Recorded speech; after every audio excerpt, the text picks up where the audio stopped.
Hey, everybody! Welcome back to Matteo's Corner. I don't know exactly how it's gonna go. I don't know what's gonna happen, but we're gonna get into this. I'm not gonna waste any time. We got information from Kaiser that I was right and everybody was involved, and then Kadir stopped us, and I don't know what to think. I wanna know what happens. You guys wanna know what's gonna happen. Let's keep going. When I reach the bedroom, I see something unexpected. Is she dead? Is Dakota dead? I'm gonna be pissed if Dakota's dead. It hits me like a ton of bricks. At the beginning, I can't properly parse the sight. But when I finally understand what I'm looking at, it causes a wave of terror and disgust to well up inside my chest. What? What? What? She's fine. What's going on? I don't understand. Wait, is she wearing Julia's clothes? What the fuck? Yeah, what the fuck? What's going on? Wait, I don't get it. She's just sitting there waiting for us. She's dressed up like a goth. What's going on? Exclamation point. She's shocked to see me. Doesn't know what to do. She's like a deer in the headlights or a schoolgirl poorly trying to hide her misdeeds from a teacher. You're home early? Yes, I am. These are my clothes, Dakota. These are my cigarettes. That's my jewelry on the table. Yeah, I was, Okay, now I'm suspicious. What the fuck is going on? What is going on? I don't understand what's going on, guys. I'm actually confused. And I'm pretty sure, God almighty, I thought I was just being neurotic whenever I noticed something dreadfully familiar in you. I never... I can explain. Please do explain. Uh-oh. Can she, though? A good 10 seconds of awkward silence pass. I can see her spending an eternity in her head. This isn't what it looks like. Oh my god, it is exactly what it looks like. I'll just come out and say it. Dakota? Are you single white femaling me? I don't know what that term means. Maybe I do, and I'm just not getting it in my head very well right now, because maybe I'm just too stupid to figure it out at the moment, but I'm just gonna see what they say. Maybe it'll explain itself, and then I'll figure it out. It all makes sense now. No! Come on, no! I thought I was the leech in this relationship. We watched that movie together. We made fun of Jennifer Jason Leigh together. A roommate stalking and imitating her own roommate. Ha ha, what a concept, right? But I was being fed on in a far more sinister way without knowing it. Don't be silly. Silly? Silly? I've never been this serious with you. So whenever she put on my makeup, whenever I used her as a mirror, was she always hyping me up because she wanted to live vicariously through me? So many little things make sense in retrospect. The little ways you kept modulating your speech after me, the weird ways our tastes were always compatible, some of your art feeling so familiar. None of it would trigger any alarms by itself, and yet... She's as humanely embarrassed as possible. Julia, listen. Don't fucking touch me. Damn. Wow, that's rough, man. I can barely think of anything more repulsive than being put on a pedestal like this. It's like the other person is begging me to perceive them as someone worse, if not outright subhuman. Oh, man. Poor Julia, man. Don't be like this. Just don't. You know, this would probably be infinitely more palatable if you talked to me like a person here and not like, I don't know, your fucking mommy. Oh boy. Well, she caught her there. You know what? Fuck you. I've been locked in this apartment by myself because of all the pandemic shit going on. The Backstreet Boys reunion tour. I feel that. It's fucking me up. I know you've had it hard right now, so I didn't want to bother you. Yeah, I was counting on you to ask about how I'm feeling. Babe, how's your work-life balance? Aren't you feeling claustrophobic?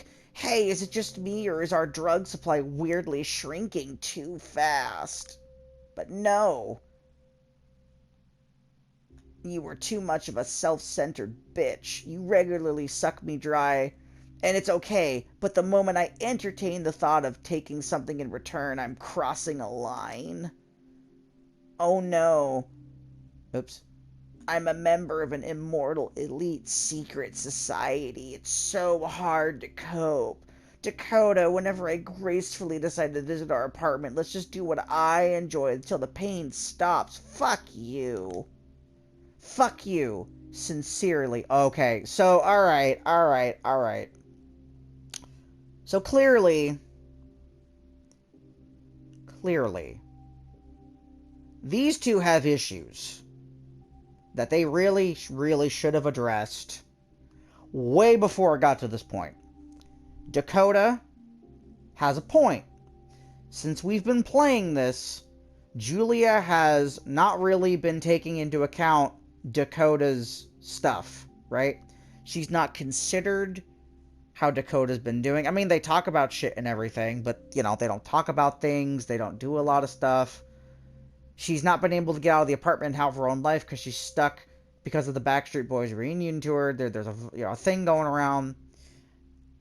But at the same time, Dakota should know that what Julia is doing is, you know, this is the first time since being a vampire that she has been given the chance to do stuff.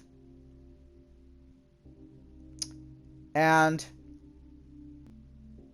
I mean, Dakota at least was supportive, right? It wasn't like she wasn't supportive. But I do feel like these two, there's no right side in this argument. That's what I'm trying to get at. There's no right side in this argument. They both fucked up. And now they've gotten to a point where instead of talking about things in a healthy way like most relationships are supposed to be, they just didn't say anything, and then all of a sudden, here we are, she's saying, fuck you, fuck you, fuck you, and it's like, well, okay, now you can't go past that point of no return now. You kind of are screwed, right? Fuck you. Sincerely. Fuck you, fuck you, fuck you. There's nothing you can do but take, and you should have learned by now that just taking won't make you happy, you big dumb bitch. Stop. Just. I'm destined for better things than this. Get the fuck out of here. You disgust me. Dakota breaks down crying. She grabs a jacket and a purse, then runs out of the apartment, and I don't try to stop her.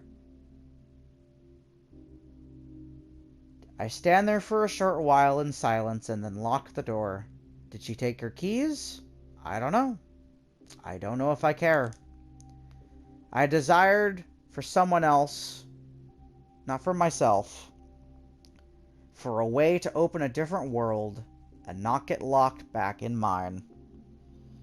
Well, I can't blame you, Julia. I mean, you're up shit creek without a paddle right now. Your bosses are probably going to try to kill you tomorrow. Your girlfriend, well, ex now, just ran out. I don't think there's any hope of repairing that relationship, and if there is, it's going to be very, very thin ice. Yeah, I can see why she thinks that. I collapse onto the soft bed. I smell her perfume. I always liked it, but now it makes me slightly nauseous. I try not to think of Dakota. I think of Kaiser. I think of Kadir. I think of Callahan. No matter what I think of, I sense doom. I feel that I've just sealed my fate, whatever it may be.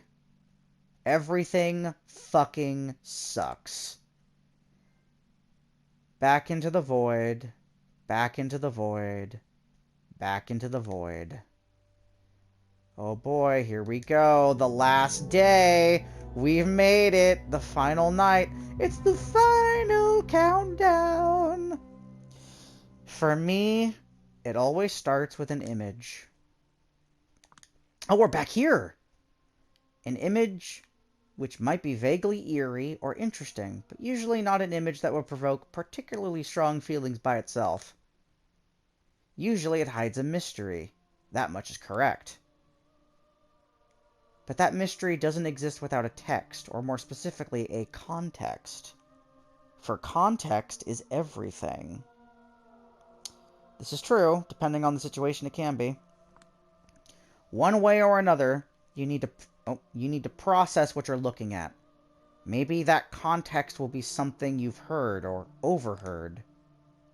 Maybe, although it's quite rare and pretty special, it'll be your own creative, captivating, complete interpretation. A ghost of an idea. Is this a half-forgotten memory of something unspeakably beautiful I will never, ever see again? Just a scene from a movie? A fragment of a music video? An animation? Or maybe this really is the last thing Callahan ever saw in his unlife. Warm sunbeams caressing his skin and turning it to ash. A giant ball of fire engulfing his body in flame from 93 million miles away. Was he terrified? Was he grateful? There's no will, no suicide note, no nothing. Instead, we can only count on what the local historians will write, presumably letting their bias shape the narrative one way or another. What am I looking at here? A horrible, laughable hall of mirrors? A creep whom I never ever want to see again? A vampire much more despicable than myself? Or maybe someone who loved taking care of me and deserved to be cared for in return? Funny thing. Whenever I was high as a kite, mentally lost in dimensions parallel to ours, she was my anchor. Our shared history, my feelings for her were an anchor.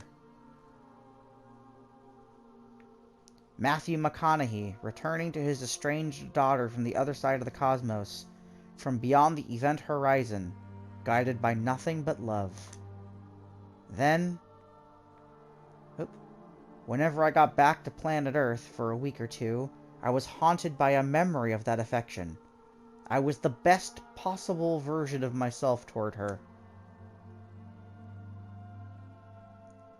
But that haunting always refused to transfigure into something real.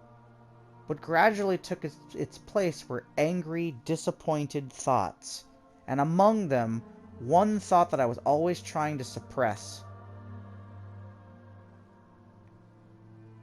I need someone who'd know how to raise me up spiritually, but all I have is a sycophant who's always working her ass off to lift me up without understanding what I need. It's hurting us both. Having these words pop up in my head hurt me, because they had a ring of truth to them. but also because I knew there must be another narrative, a better narrative. I was just too stupid to find it. Story of my life, story of my unlife. I still have no idea what I think about this city. I had my best city in the world phase. I had a just a playground for wealthy fucktards phase. Now I'm in search of a better description. One day, probably, I will stumble upon, like, a piece of writing or a prestigious TV show scene that will contain just that. And suddenly I will look at this place with new eyes. Or, maybe I won't. It's like the frustrations I had back at Lodestar. All these words constantly trailing behind reality, trapping you in useless mindsets instead of bringing enlightenment. Fuck all those flashy writers whose main concern is furthering their own brand. Douchebags who present you with limited, pathetic, depressing realities where they are kings. Fuck them all to hell. We need words that will paint a brighter future before our eyes. But what if that can't be done without reinterpreting the past first? What if we haven't even defined the ills and threats correctly? Once again, my thoughts return to the same visual that has been tormenting me for almost every waking moment of this past week. A senseless demise devoid of any context. A crime scene stripped of evidence. An image created by an unknown artist designed to leave you dumbfounded. The investigation is over. All the possible avenues explored. All the non-testimonies are in. No concrete evidence found. The play is almost complete. The actors ready to leave the stage. It is what it is. I failed as a detective. Maybe through no fault of my own. But again, it is what it is. This case, this scene, this picture never needed an investigator. From what I understand, all the people in charge ever wanted was a talented writer. What if a ghost of an idea? When I wake up, Dakota is still not here. I don't know how to feel about that, so I just don't. Kadir hasn't left any messages by the door. Still that mad, huh? Well, to be fair, Julia, you did sort of beat up the information broker for the council people. They're not going to take that sitting down.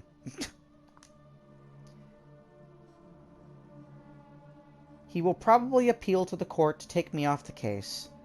And if half the garbage Kaiser was spouting is correct, he shouldn't have much trouble convincing everyone.